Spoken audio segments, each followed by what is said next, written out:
Okay, here we go. Welcome back, everybody. Good to connect again. Here we are in the middle of Fox Hill community. I think we just got into Narnia. Yes. There's the lamppost, and somewhere in that house is probably a wardrobe. And a spare We got inspired to have a conversation with you today about some of the things we've been thinking about. But we're going to go inside and do that. This is just to prove to you that we do actually, once in a while, venture outside of our house. Cheers. Eggnog hits the spot today. Sure does. Or, as my friend Leo would call it, eggnog. Seriously though, in my heart of hearts, I feel like I should be making pavlova. Really? It's Australian. Australian, yeah. No, but here we are in New York, so let's stick with eggnog. Yes, we are. Do New Yorkers drink eggnog? These two do. All right, so what are we doing? Well, we have been thinking that over the last couple of weeks since our dad passed, we've been getting hundreds of emails, messages, letters, texts, and they all contain a common theme, and that is that Dad made people feel special. He lightened their burdens, he lifted their troubles, he did tiny little things when people needed support.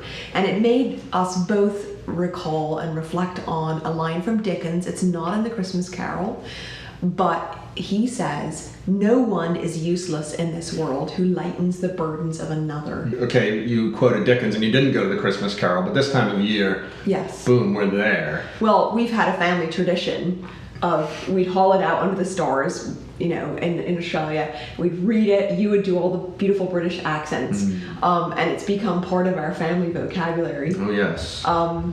The boys are old enough now, they beg us not to do that. Stave by stave, link by link. No, we're not going there. So one of my all-time favorite characters from Dickens' Christmas Carol is Fezziwig. And this Christmas I'm thinking about Fezziwig in connection with my dad.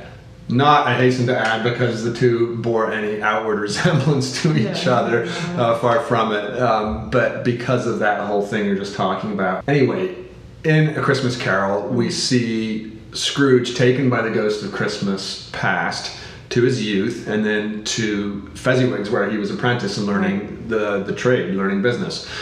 And Dickens magically depicts what it was like on Christmas Eve when Fezziwig came out and had the boys clear the shop and put away everything and got the feast ready. Yes, and tally-ho and dilly-doo, and off they went, right? And then everybody piled in, and they had this magical moment. And the takeaway of all that is what? I mean, what is the point that Scrooge makes in reflection on it?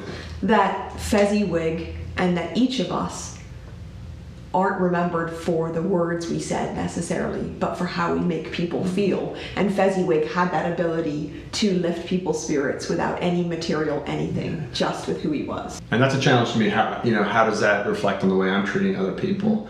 So it's something to think about this Christmas. But like I said, we're going to jump into a little gift for you. And that is, we're going to give you the Fezziwig scene from a 2018 production of A Christmas Carol, community theater at the Danthonia Bruderhof, where we're from. And we're going to go with a little voiceover here that Norann will explain. Well, my grandfather, who is from Birmingham, used to love to read the Christmas Carol aloud, and some genius recorded him reading it back in the 80s. Yeah. So we're going to do his voiceover for this scene. In came a fiddler with a music book and went up to the lofty desk and made an orchestra of it and tuned like 50 stomach aches. In came Mrs. Fezziwig, one vast, substantial smile. In they all came, anyhow and everyhow. Away they all went, 20 couple at once, hands half round and back again the other way, down the middle and up again, round and round in various stages of affectionate grouping. Old top couple always turning up in the wrong place, new top couple starting off again as soon as they got there. Old top couples at last, and not a bottom one to help them.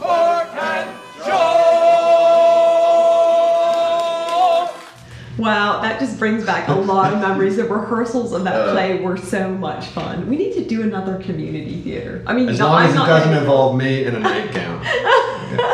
How good's your grandfather's voice? Yes. Right? I'm getting cold feet about the next little bit of this video. Toughen up. Oh, easy for you to say. Yeah, come on. Okay, well, listen, I'm doing this because this one here made my life complete by joining me on stage and taking on none other role than the Ghost of Christmas Past. My past? Your Long past? Yes. And I hate acting. You had to coax me on stage. But you did magnificently, and it was tons of fun to sort of reimagine Scrooge, aka moi, having sort of a flirtatious going on with the Ghost of Christmas Well, you were Past. kind of directing, so it's your interpretation. Anyway, for better or for worse, here is the grand entrance.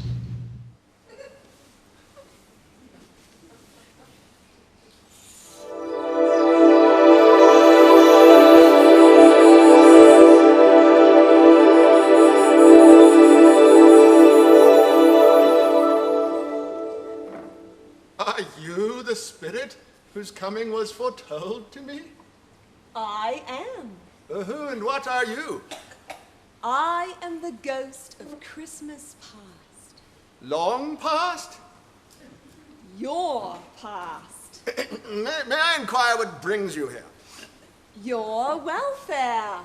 Much obliged, I'm sure. But I can't think of anything more conducive to my welfare than a night of unbroken rest. Your reclamation, then. Rise. Walk with me. Come. Come.